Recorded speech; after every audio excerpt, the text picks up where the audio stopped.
तो वज़ीर-ए-आज़म नरेंद्र मोदी बिहार के कई इलाकों में आज उनकी चुनावी रैली है और अभी हमने देखा किस तरह अपने खास अंदाज में उन्होंने दरपर्दा कांग्रेस और फिर तेजस्वी यादव को भी निशाना बनाया है। लगातार आपको अपडेट देते रहेंगे।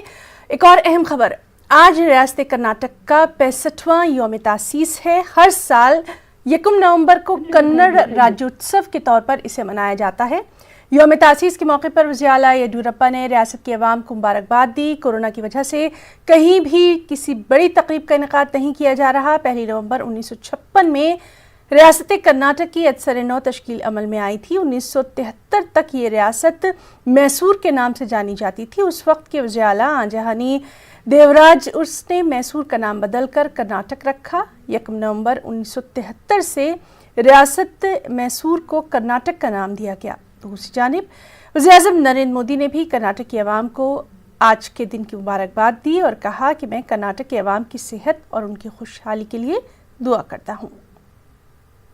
बेंगलुरु से हमारे साथ मौजूद हैं हमारे साथी रऊफ अहमद। रऊफ, आपसे जानना चाहेंगे, कोरोना को देखते हुए आज किसी खास तकरीब का इनेकाद नहीं किया जा रहा है, क्या कुछ और वहाँ पर देखा जा रहा है कन्नड़ राज्योत्सव के तौर पर?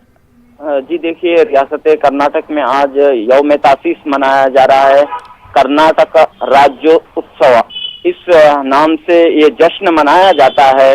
आज चूंकि इस मर्तबा चूंकि कोरोना की वबा है तो ये जश्न फीका दिखाई दे रहा है।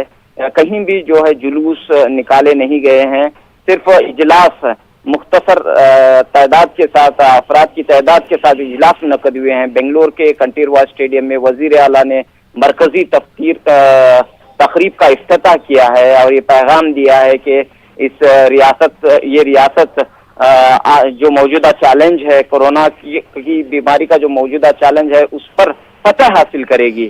तो ये दूसरी जानिब हम देखते हैं कि रियासत कर्नाटक के अमीर शरीयत मौलाना सगीर अहमद रशादी ने भी तमाम अवाम को, रियासत के तमाम अवाम को यौम तासीस की कन्नड़ राज्योत्सव की मुबारकबाद पेश की है।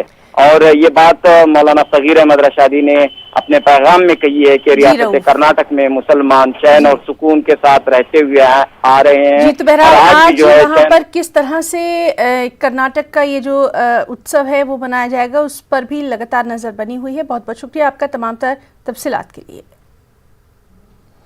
जब आप एक गिलास पानी यूं ही आधा छोड़ देते हैं तो क्या आप इसके बारे में सोचते हैं? गुरविता और उनके दोस्तों ने इस बारे में बहुत गहराई से सोचा और इसी सोच के साथ वाई वेस्ट जैसा आइडिया भी आया। आज इस आइडिया ने युवा आंदोलन का रूप इख्तियार कर लिया है। ये एक ऐप भी है जो कि हमारे बर्ताव और रोजमर्रा के मामूल में तब्दीली ला सकता है।